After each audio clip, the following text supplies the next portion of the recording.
You ask Tiger to solve. This deals with linear equations with one unknown. The final result is x equals -5/2. Let's solve it step by step. Simplify the expression. Simplify the arithmetic.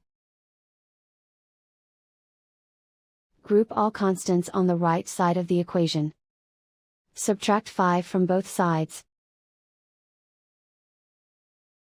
Simplify the arithmetic.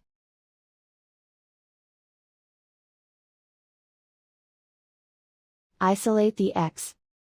Divide both sides by 2.